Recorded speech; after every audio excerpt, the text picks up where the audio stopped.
Welcome to Authentic Living with Roxanne, a place where we have conscious conversations about things that really matter in our lives. And now here's your host, Roxanne Derhaj.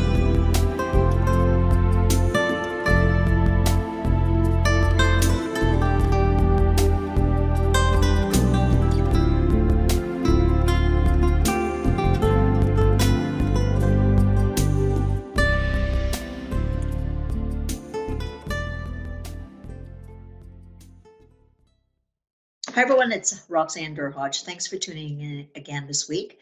This week I have a very special young lady that I met almost, I think it's about a year ago, Carrie, that we met at Andre Ivanka's training in Mississauga. Mm-hmm. So I was privileged to, I think we were seated next to each, no, I think it was the accent, let's be fair. I think I was the accent.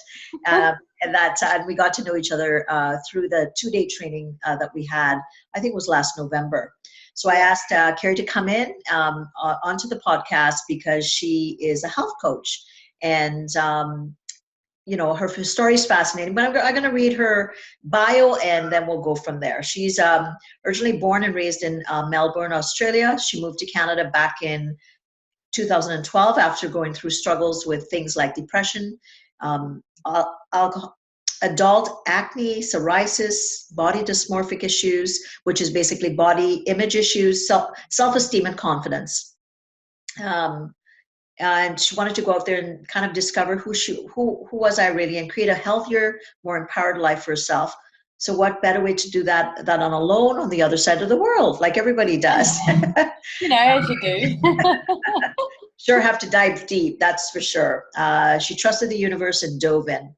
Quit smoking, cut back on drinking, changed her diet, increased her exercise, and made some awesome, super healthy friends and started going after what was important. And she met this amazing man in the process, which we'd love to hear more about. After going through her transformation, she started working with women who are busy, stressed out, and how many people out there are in that lane. I can attest that I've been there many a times and vacillate back and forth. And she's assisted them in creating a healthier lifestyle that fitted in around their schedules. Life should be balanced, and doing it alone, like you said, you shouldn't have to do it alone. Since moving to Toronto, she does yoga frequently. She's on the Toronto food scene, and she does, actually, I just clicked on her Instagram, and she was making the most amazing soup. So maybe she'll tell us more about that. And she makes the most amazing smoothies. She says smoothies are her life. So Carrie, welcome to Authentic Living with Roxanne. Thank you so much. So how you been? I see you've been home, which looked amazing. It looked like you had a fantastic time visiting your family at home. Oh yes, I was back in, I spent 7 weeks actually in Bali, which was amazing. I went there and completed an Ayurvedic yoga certification, just to obviously dive a little deeper and add on to my current practices and qualifications. And then I went back home to Melbourne for 2 weeks. And spent time there because I have a 15-month-old little nephew who is into everything right now and driving my sister. I shouldn't say driving her crazy, but keeping her on her toes. So yeah, it was really nice to be back. And but it's funny. It's like everyone was like, "Why did you leave now? You should have left in January, February when the weather got really bad." But it's funny being back. It's nice, even though the weather was amazing away. I think it's always good and exciting to come back with a fresh new perspective and to be able to jump and sort of dive in with a creative flair, if that makes sense. Oh, absolutely. Now, let's kind of talk about your journey, which has been quite interesting. And when I had the privilege of spending some time with you, you had shared us a bit about some of the stomach issues you'd had and things like that. So tell people kind of your path, kind of back in Australia. I know you used to, I believe you used to run nightclubs or something like that. And now she's a flight attendant with, is it Air Canada? Yeah. Okay, so she's kind of done that. And in this, she's also done the health coaching, which is fascinating. So tell us a little bit about your path and kind of what was happening to you that really made you think, I need a change. Yeah, for sure. So between the ages of 21 and 26, I was working as an events organizer for a series of bars and nightclubs in Melbourne. Worked at a wonderful company. However, I think, you know, being a part of that scene and always being in the social scene with, you know, drinking and all of that, although I was taking care of myself on the fitness end of things, there was so many other areas of my health that weren't being taken care of.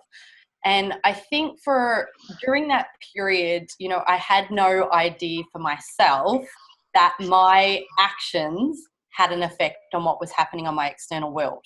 I was oblivious to the fact that it was me that controlled what was happening. I had no idea what mind, body, soul connection meant.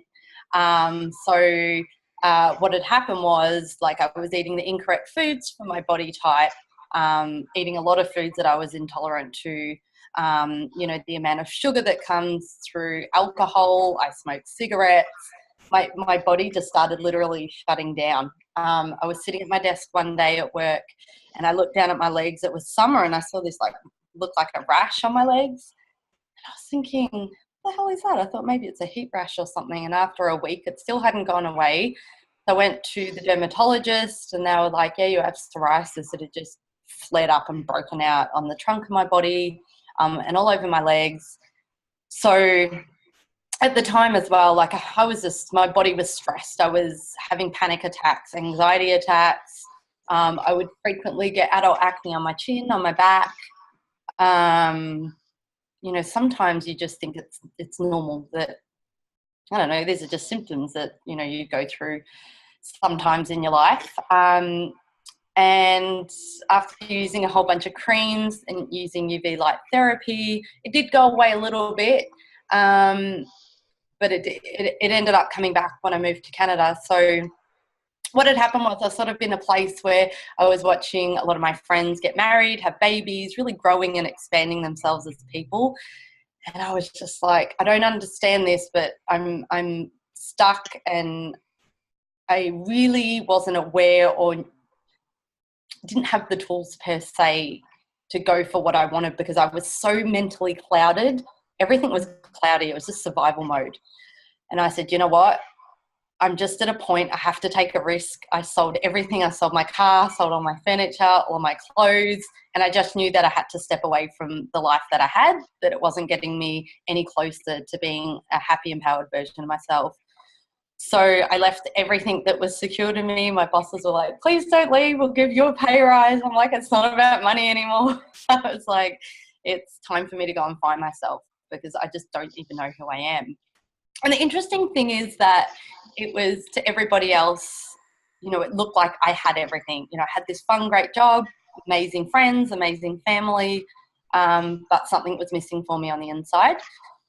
So I'd never been to Canada before, but I'd already lived in England, and it was a 2-year working visa at the time I was able to get in Canada. So I thought, you know what, I'm just going to take this risk. I'm going to go there and see what doors and opportunities open up.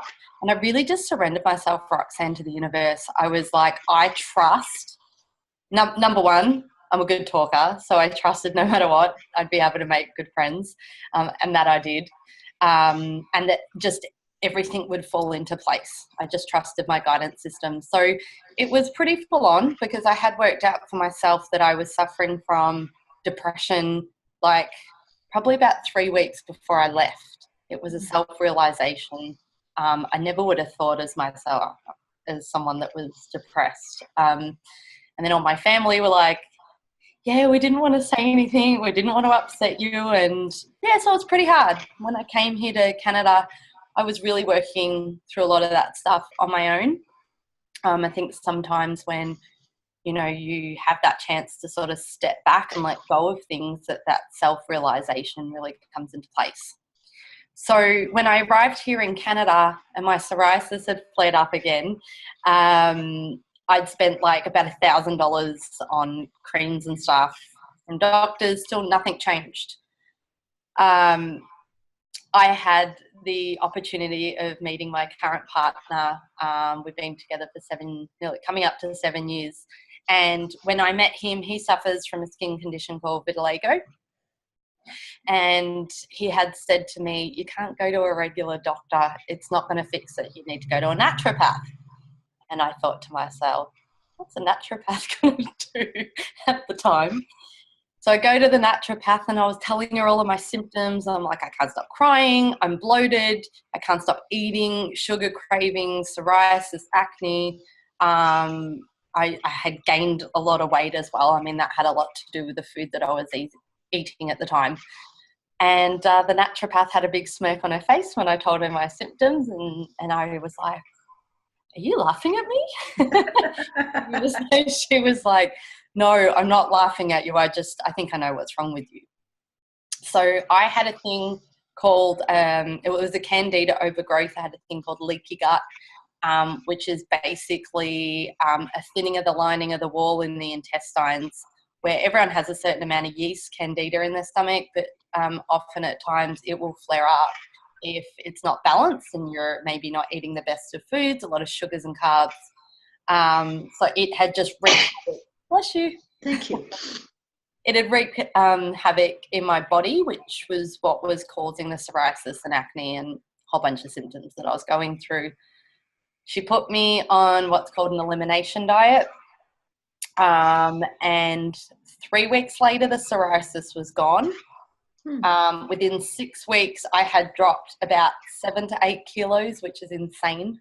Yeah, that's a lot. Sorry, we're going kilos, 2.2 pound to the kilo. So like 15 pounds or something. Yeah, about 15 pounds. And like I was sleeping like 7 hours a night. Before that, I was sleeping like 12 hours a night, still waking up tired. And that was it, Roxanne. After I realised the power of food in the body, that was 6 years ago. That's when everything changed, and I knew that I had to help other women and men. Our bodies are very similar. It's just that technically, like, I tend to work a lot more with women. Have worked with men. Not opposed to working with men, but that's sort of the path that I've taken, and so that's where I am today. Yeah, just giving back, because I think when you go through an experience, and the funniest thing was, I was like telling everyone, did you guys know the power of food in the body? And I think some people were just looking at me like, that's scary. Yeah, this whole path really was something that was new for you. You hadn't really focused on food before. What in your upbringing, it wasn't something that was really focused on, or was it something that you did grow up with certain good foods, but you didn't like it? Well, here's the funny thing, is that my mum worked for Weight Watchers for 27 years as a lecturer. The thing with the Weight Watchers method is they focus on the amount of calories to lose weight. It's not necessarily the nutrients in food. So my mentality of things for the longest time was eat food to lose weight, not necessarily worrying about the nutrients that you were getting from food. Right. So with a lot of the training that I did, it was, I would keep my food very simple, and it'd be like chicken and avocado that I'd eat for dinner. But the thing is, I was drinking soy lattes, number one. Soy was not a good thing for my body. Like, I was still having bread and dairy and things like that, which for my unique body type, it just wasn't taking it very well. So it wasn't so much that I was out eating chocolate bars and chips and sort of letting loose to that degree. And that can be the problem with marketing and advertising of food products, because people are thinking constantly about the weight loss aspect, as opposed to, how does food make me feel? Does it give me energy? Does it take away? Does it make me tired? Am I getting all the nutrients so that my body can function properly? And this is the problem, because everyone's just thinking on the external, and they can tend to forget about what's happening on the internal.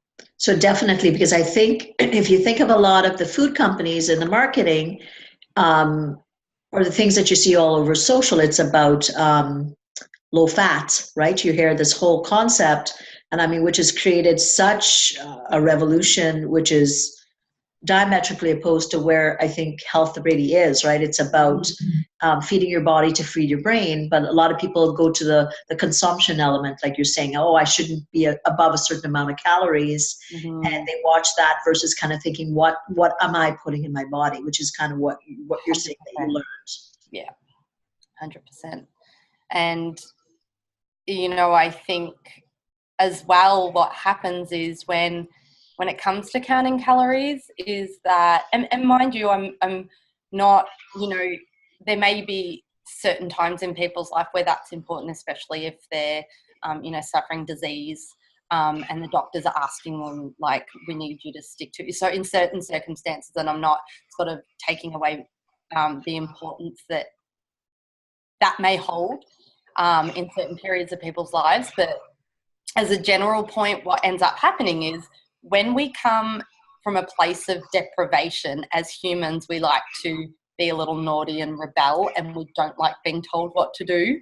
So what happens is if you're told you can't eat this, you can't do that, you can never have a glass of wine, you can never have a little bit of chocolate, people end up binging, and then they end up going the other way. So for me personally, I have a 80%, 20% rule. You need to leave 20% room for play when it comes to food, because sometimes there is just there are certain foods that your body's calling for that needs nourishment, and it's important that you have that. Otherwise, you just end up diving down the deep end, and it can be a long spiral down. So kind of tell me, when women, let's say an average woman comes to you, because I'm sure a lot of people listening are saying, okay, you know, what's different, right? Like when you see, let's say someone comes to you, they're, you know, mid 30s, early 40s kind of thing, middle-aged woman, and she's struggling. Maybe she's I'm going to assume this is maybe the product. I'm tired. I probably got about 10 pounds I'd like to lose. You know, I'm fine that I can work for a bit, but then I'd have a drop in, I can think at times, like I get a drop in energy, those types of things. What kind of, where do you go with someone like that? Because I hear you talking a lot about body type, which I'm interested in. And I'm sure the people listening might be also interested in that. For sure. So there are so many sort of different modalities all over the world from different cultures with how one would go about, you know, sort of eating or losing weight, and especially depending sort of where you're from. So there's a couple of things as well, because being in Toronto here and it being this like beautiful cultural melting pot, which is what I love so much about the city, is depending where you're from, often, especially if you're born in other countries, your body type can be used to eating certain foods that are natural to that region.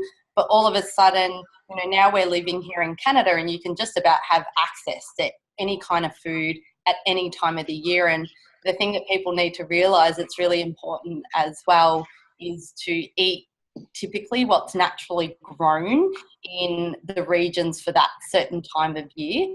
Like there's certain times that it's not normal to be eating mangoes in the middle of winter, as an example, in the middle of Canada. Maybe if you're down in Jamaica, it might be normal to eat that. So because we have access to all of these different foods, and everyone's body types are uniquely different, which according to the Ayurvedic tradition, it's really cool. There's ways to find out maybe what types of foods you should be eating for your body type. That's just one method that I can sort of take with people so that they can learn sort of what kinds of foods they should be eating. So what I do when I'm with a client, there's a couple of things that I need to really sort of strip back and learn about the person, because depending what you do for a job, whether you've got children, like do you fly a lot for work, everyone's lifestyles now are just so different that needs to be taken into consideration. People's goals need to be taken into consideration. You know, the stress that they're taking on needs to be taken into consideration. And I also think sort of, especially with Western society, it's go, go, go. It's just constant stress, like always got to be moving. And I think typically where people are constantly thinking, okay, so I've got to do high intensity workouts and I've got to go hard at the gym, or hang on, someone's told me I've got to do this keto diet or this paleo diet. And this is where people become so overwhelmed and they struggle with it, because if you don't sort of deconstruct and understand all these different factors about yourself, you can spend years trying to work out what the right thing to do for you is, if you're not working with someone who is a professional that can help you get straight to the point of what's missing. Because it's not just about food and it's not just about movement. There are so many things that come into play when it comes to weight loss. So I hope that sort of answered your question. Yeah, so tell me a bit about stress. Like, when you talk about stress, are you looking for strategies that are conducive to the person's body type, to help them kind of manage their stress, along with figure out the foods that are best tailored for them? So you're looking at like an overall strategy, really. Absolutely. So another thing, I'll give you sort of like a little sort of tip here, which a lot of people may be unaware of, but it's like, what happens is, for a lot of people, they're eating, maybe they're not taking a proper lunch break, or they're eating in between meetings, or they're skipping meals. What ends up happening is, when we eat and the stress response is on, which is for most of us, because, they're running in between, like something like that, it's like not allowing the body time to actually digest, assimilate all the nutrients, because it takes the brain like 20 minutes to acknowledge when we're full. Most people are eating their food between 2 to 3 minutes. It's going down so fast, the stress response is on. That's when people end up with indigestion, reflux, and it doesn't allow the metabolism to break the food down accordingly. So when you're constantly eating like that, what happens is the body ends up storing it as fat, because it doesn't necessarily also know when is it going to get its next meal, and its metabolism hasn't had the time to properly digest the food of what we're eating. So, even something so small as allowing yourself, 15 to 20 minutes just to sit back without flipping through your social media and reading a book and just relaxing and taking some deep breaths, that in itself will do wonders. But nobody teaches people this. You don't learn it at the gym, and you don't necessarily learn it at school or through some other education. So there are a lot of sort of mindful activities that come into bringing the stress down, so that the body can do what it's meant to do without feeling like it's constantly in this place of fight. Right. And and a lot of people would say that's all well and good, but how do I, the objection you might get is, how am I going to do it? But you're right. If it becomes a habit that, I'm in between meetings and I'm going to grab something here or there, or geez, I forgot to eat today, so I'm going to, what happens is, and I'm sure you see a lot of people saying that they eat a lot at night because their body's still needing the nutrients, versus eat throughout the day. I know if I keep a pretty steady routine eating, and at night I'm fine, right? I might need a little snack, but if I haven't eaten all day, and you're kind of finally, your body's still saying, I need more, and then that's when you stop too, after all the stress. You're kind of finally slowing down. Oh, yeah. Yeah. And it's especially at nighttime for people, it's an opportunity for them to stop and maybe eat something that's really pleasurable. So that's where people tend to, eat the chips or chocolate or have a glass of wine in front of the TV, because that's their moment. But when you understand what it is that you should be eating for you, you should be getting enough sort of nutrients during the day, so that at night time you're not ravenous, because you've had your healthy fats, fiber and protein during the day. And it takes planning, but people, people need to understand that it's investing in you. You're the one that reaps the benefits. I understand it's hard, like it's difficult, life's busy, but when it's like anything, when you put money into a really good investment account, you're going to continue to do it. So when you start seeing how your body responds to eating these healthy foods, and your energy's through the roof, the serotonin's pumping through the body, like you're on this high, you're feeling amazing. You're like, why would I go back to eating that way when it was just making me feel lethargic and wasn't sleeping very well? So it's all about really like getting clear on what it is that you should be doing for you. And then it's all about taking really small, bite-sized little changes. You can't just go in and think you can do it all at once, because your brain will load up and go, whoa, whoa, whoa, whoa, whoa, whoa. There's too much going on here. It really is. It's, you know, it's taken me the better part of 6 years to get me to where I am today. And it's a journey, like anything. It really is. So give me some of your top errors that you see people making when they come to you, right? And they say, oh, I've been doing this for years, and it's, you know, and you go, oh goodness, like, oh, there's some kind of top things that you say, and you go, okay, whatever you do, don't do these things off the bat. Can you think of a couple? Things that people do, I would say, I mean, you mentioned it before about the whole low fat, because it's loaded up with sugar. I think a lot of the time what people think is healthy because of marketing and advertising, you know, people drinking pop diet, like full of aspartame, like this stuff, because people are thinking, oh, but it doesn't have sugar in it. But I mean, I'd mentioned I was on like another talk and a lady was asking me what about Diet Coke, and I hope I really didn't insult the lady, but I just said I wouldn't consume anything that would clean my rooms or a toilet.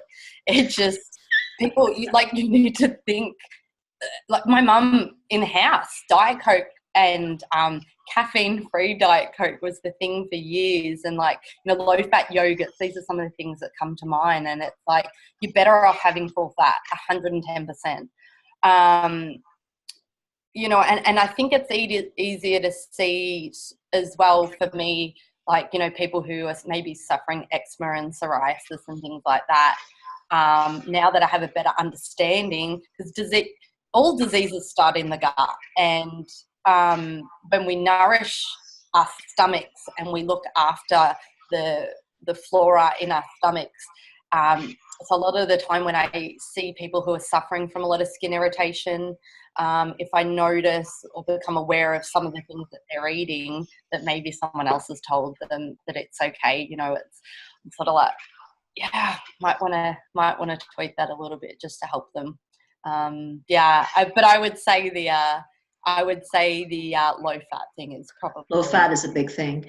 And when you say about flora in your tummy or your gut, are there things that you suggest? Of course, good eating, right? Like you heard, I always hear about, now I know a lot about macronutrients, like, you know, and because I'm the type that, I mean, go. But then now I try to think about having more fruits and, you know, like nuts and just having stuff in my car, in my briefcase, in my laptop bag, like little, you know, bags of like, you know, like nuts and stuff like that, or, you know, just because I know sometimes I'm stuck, right? Like if I'm booked solid with clients, sometimes I'm 6-7 hours without the ability to really stop, right? And so even being able to say, okay, take 5 minutes, have something, but that takes planning. And I want you to talk about planning, because that, you know, for myself, and I have a son, as you know, and I look at my activities and his activities and kind of what we used to do to get him back and forth off hockey rinks and just all over. And I would often see parents and the kids, and they always had fast food bags in their hands, right? So I know prep always for me, because my son refuses to eat fast food. And I thought, there is a God. This is me. Yes, like, there is. Good for him. Look at you. Lord.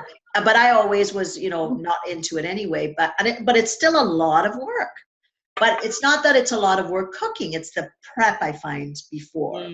So what kind of tips do you give people that help busy families that have 2 or 3 kids, like one kid's on one rink, one kid's about to go to dance, the other is about to be picked up from soccer. Like it's dizzying at best when you think about, and you're dealing a lot with women or mothers like me that are saying, how do I do this? Yeah, how do I do it? Yeah. A couple of tips from my end, and you know, first off, I have to say I applaud parents and especially mothers the caregivers of the house. I don't personally have children, but I have worked with a lot of clients that do. Some of the things that have definitely that we've looked at, because the hard thing that can happen is you've got one child that'll eat this, one that won't eat that, and then sometimes it's just overwhelming, and then maybe sometimes the kids don't end up eating it, and that can be very frustrating when you're paying and spending all that loving time putting energy into cooking the food. So batching is huge. So when meal planning, batching so that you have food, like, let's say, like as an example, the soup that I did, that will last me the next 3 to 4 days. I just made a massive thing of it. I look for simplification, like simplifying things to make it as easy as possible. So, you know, especially like now that we're in the winter season, it's like if anyone has crock pots, making soups or big batches of things that you can put in containers that you can put in the freezer. So especially if mums are out and they're taking their kids to sports, if, you know, wifey or dad's at home or whatever it may be, or vice versa, that it's like, hey, there's stuff in the freezer, put it out, bang it in the oven, and you're good to go. I typically, for myself, it's like, you know, my partner, and he's a pilot as well, so we're constantly, you know, on the go. So exactly just as you said, in terms of like having mixed nuts, actually, I wish you could sort of see, we have an array in the kitchen of just jars full of seeds and nuts and everything that we need, so we can see when we need to sort of top it up. But I'll bring, you know, with me when I'm traveling, it's like mixed nuts. You know, I'll do like chia seed puddings, and when I make that for breakfast, I will do 4 of them, so that when I wake up in the morning, I've got my chia seed pudding with my coconut yogurt and my blueberries. It's already in the jar. I pull it out and it's ready to go. So forward thinking of simplifying. You don't have to make it super fancy and over the top.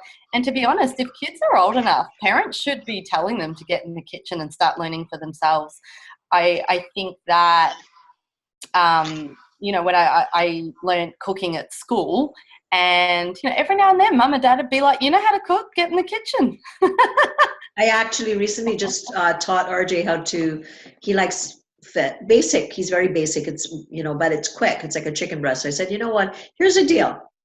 Here's a chicken breast. It's thawed. You try it, right? Because, you know, and then just sitting there, I didn't do it for him. And I just said, you know, you do it on low, just a little bit of spices, a little bit of olive oil. He's seen me do it a million times. Wow. And then I said, you're just needing the middle to be opaque or solid. So he's like, does this work? But again, like, you're so right. It took a bit more time. And then, you know, something really quick. If you know, frozen vegetables, you put in the microwave, couple minutes, and a couple of spices on it. And those pre-made, you know, brown rice cups, I buy those because those are really easy. It's quick to do if it's not pre-cooked. But you're so right, teaching them the little things. And I mean, with him, he's a 17-year-old boy, so he's eating all the time. Yeah. For me, I'm like you, like that's something I had to learn with my lifestyle is if I'm cooking something, I bulk it up. If I make chicken breast, I might make 10. And then I, you know, pre-cook it and freeze it so you can pull one out. You know, just little things, just really, really quick. And something that I learned, I'm sure you probably go through a grocery list with your clients, lots of fruit, lots of vegetables, and then I try to figure out what the sides are that I do in bulk, and I just leave it in the fridge so I can make something, you know, quickly. And, you know, I was just thinking to myself, like, one of the easiest things to do is like chopping up, like I would regularly do like beetroot, zucchini, sweet potato, and sometimes potatoes. And I would chop it up, put a bit of olive oil, and I'd do a massive batch, put it in the oven, and that would give me like 3 days of just veggies. And sometimes I would just eat it on its own, as is, beautiful with chicken or fish on the side. And also another like good little tip that I like to give to people to simplify things yet again is like learn one new recipe once a week. Look for a simple recipe that's easy to do, because if it becomes overwhelming, the resistance can come up.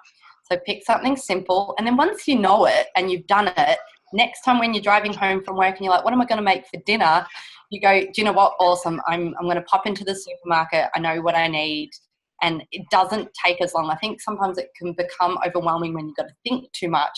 You've already made too many decisions during the day. So if you've got some go-tos and you're clear on what works for your body type, it just makes it so much easier. And I think you're so right? So it's to me, the thing is not about having to cook, but it's having everything that I need to cook. So I think it's that's the preparing part that I find is easier, because then you have to think, oh, I got to run to the store now. I'm in between meetings. How am I going to get that done? But if so I try to kind of, do that. I'm sure you tell your clients, and I see with, like, I had one son. I saw people with 3-4 children, and I'm like, okay, I know how busy I am with my job and juggling with him and stuff like that. But I could see the parents just trying to, get one kid to one activity, or, and then they have full-time jobs. It really, so the stress level is real, Carrie, would you agree? And people like to be able to mindfully eat, which is basically what you're talking about. Sometimes it ends up being a bit of a, an anomaly. People don't get those opportunities very, very often to be able to do that. But I think it's like anything else. Like I often say to people, you have to take, even if it's a 5-minute break, and sit in your office, close that door, shut everything off, or listen to something that soothes you. And even at that time, they probably could take the time just to eat a little bit and just slow their body down. 100%. And like a little tip and trick for people is that basically if you sit there for 2 minutes and take some deep breaths, it will take your body from being in a stressful state to being in a relaxed state. 2 minutes is all it takes to bring the nervous system to feeling relaxed. So I often do this, especially if I'm on a plane. Like I'll sit there, when you're rushing through the air, when you finally get to your seat, it's like, take a moment to sit there and breathe. Don't do anything. Put everything down, put your phone down. Take the 2 minutes to bring it down. You can do it at your desk. You can do it in your car. You can do it while you're standing in the kitchen. It's free. And it works. It's scientifically proven. So taking, you can apply that to anything as well. That's the coolest thing about taking that breath. Maybe in an argument, And I often say to people, we have 5 senses, right? Like if you do have a couple, minutes just to be able to enjoy that cup of tea and really, experience it in your mouth, or, to stop and listen to a piece of music that you really like, or, to have pictures, on your phone of, sceneries, or who or what's important, that really just brings us back out of that stress response, because we're either in fight, flight, or freeze, and you keep the body in that state. They either go hyper or hypo, right? And then, like you said, then the body's going to hold on for dear life. I know that with stress, but then again, you're talking about eating being an extension, where the body actually doesn't naturally take the nutrients that it needs and lets go of what it needs. It just holds on to lots of the stuff that it doesn't need. Absolutely. Yeah. So any other quick mindfulness tips that you suggest, or things that you suggest? Like, do you suggest people join? Do you suggest things like you talked about the Ayurvedic, which is interesting. So I don't know if you have a couple of minutes just to talk about the mindfulness part to that, and what kind of things you've learned and what you're going to be applying to maybe your coaching because of the exposure in Bali to the Ayurvedic way of eating. Yeah, so some of the biggest takeaways for me from doing this Ayurvedic yoga certification in Bali was actually the breath work that we did every morning. We spent an hour each morning learning different breath techniques. Interesting enough, I was kind of like, how did I not know about the benefits of this up to date? And it's sometimes it's funny, you go through your life and then you learn something new and you think to yourself, wow, this existed this whole time. I would recommend everybody looks up and goes to a breathing class. There's plenty of them here in Toronto. You could look it up on YouTube. I think it would be nicer to experience being in a class and learning it, because I don't quite think that we are exposed enough to the power of of breathing techniques, So these are just breathing techniques. You're not talking meditation. You're not talking yoga. You're just saying what we unconsciously do, we need to learn how to breathe properly. Absolutely, 100%. And it's incredible, because what happens is energies get stuck in our body. It might be that tension that you feel on your chest, or that sick feeling you feel in your stomach, or the tension that we're holding in our shoulders. And when energies get stuck in our body, they need to be released somehow. So the idea of breath work is continue to allow the natural energetic flow in the body. And when you tap in and check in with yourself before you start doing the breath work, and then you check in with yourself afterwards, how do I feel? Do I feel clearer? Do I feel lighter? And it's like night and day. It really is. So I would recommend, if anyone is feeling super, super stressed, going to the gym is my number one. I love it, but there are other ways to allow energy to flow out of the body and to feel relaxed and to do something good for yourself. So number one, finding a breathwork class or going on YouTube. There's plenty of free stuff on there if financially people are not wanting to spend the money on a class. Also, I would recommend that people go to a local meditation class as well, or get Headspace, the Headspace app, or Calm, or do what I love YouTube. There's so much free stuff on there. Every morning I get up and put a different meditation on from YouTube. That's how I started my morning this morning, because I thought, okay, well, because I know I have a busy day. So I just did that. And, they say sit up, right? Because guess what ends up happening? You end up falling back asleep. But, Yeah, you do. But you're relaxed after 20 minutes, you kind of, reflect and you slow down, because you're going to be go, go, go, go, go, which kind of gives you that slowing, even though, you're going to be, in my case, 9-10 hours today of different things, but just a full day, versus if you get up, the alarm goes off and you start running, and then your life gets dictated by everything outside of you. 100%. And then by the middle of the afternoon, you're like, I'm cooked. I've run out of energy, Yeah, 100%. And, carving out time for yourself in the morning, I know it can be really difficult, especially if people have like really little babies and stuff at home. It can be hard, but waking up, if you're able to, and giving yourself half an hour before you regularly would with your alarm, get up and do some journaling and read a book, or get up and do some yoga, or get up and do some meditation, or half an hour for a workout. It doesn't have to be this grand thing, but taking time out just for you, that's just yours, because you need to invest in you and you deserve it. When you're giving so much of your energy to everybody else during a day, clients, bosses, everyone else, if you don't fill up your own cup, everyone else will get a half version of you. You won't like the half version of you that you're giving to everybody else. And then it can spiral just into a place where people are like, this is too much.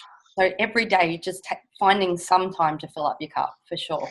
And then how it impacts the mental, right? Because if you're go, go, go, go, go, go, go, and you have to sit down and focus, say, on a document or something like that, that's when it's harder to focus. So to really recognize that this investment that you're making throughout the day, you're putting the deposits in a bit at a time. It may be only 5 minutes or 2. It may be 2 that I'm going to sit here and I'm just going to close my eyes and, feel my breath and feel the breath at the bottom of my nose, but at least I'm slowing my body down to be able to kind of, get through things a bit at a time, versus I have not stopped for 10 hours and I am, and then you go home, and if your family's there or your partner's there or people around you, you have nothing left to give to what's important.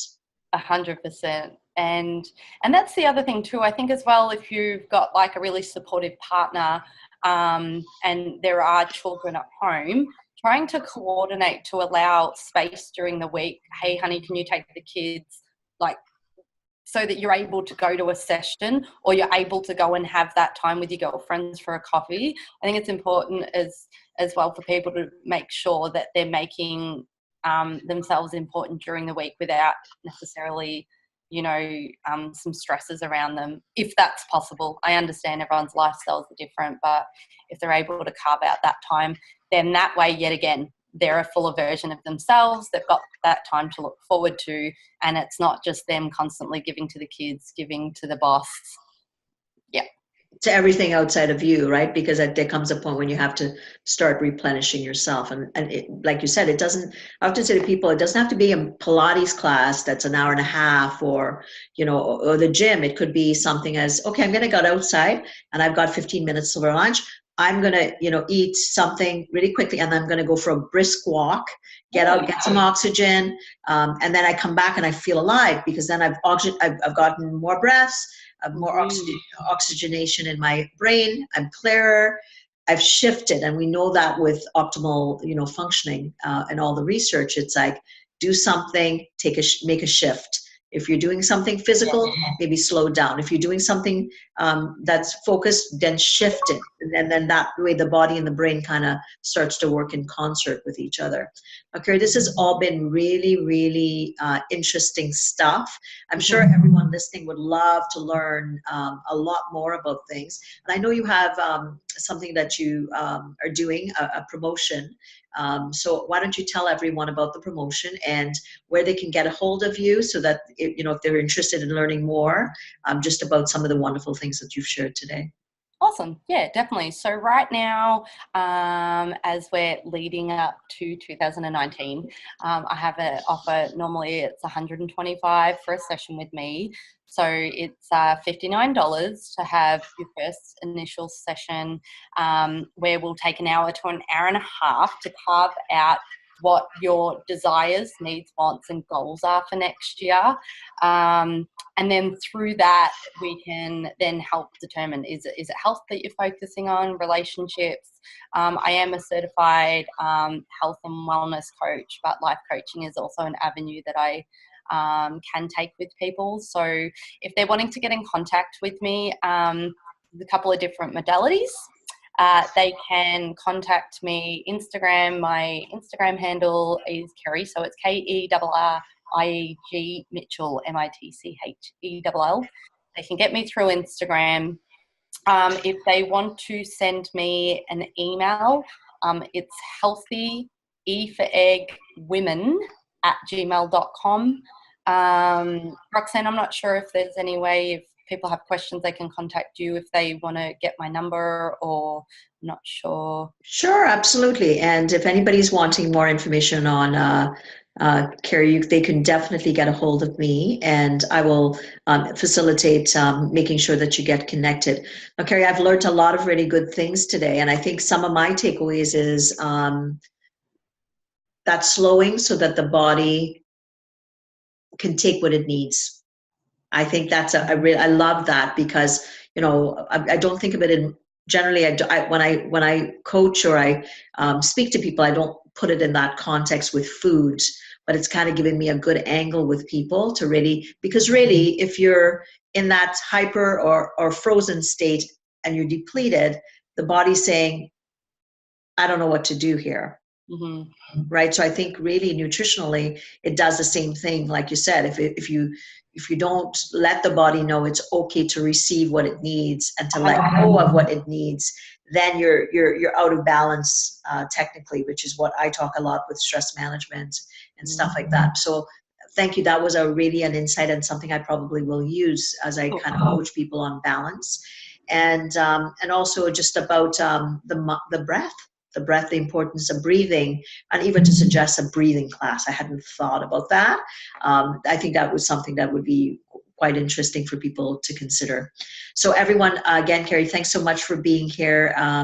So if you're wanting more information, please reach out to Kerry, or if you're needing to connect with Kerry, you can go through me. If you're wanting more information on how to get more connected to yourself, you know, authenticity is key. The more connected, the answers are all within yourself. You can go to roxannedurhodge.com/blueprint, where you can sign up for a free course. So take care, everyone, and we'll talk to you soon. Bye, Kerry. Bye.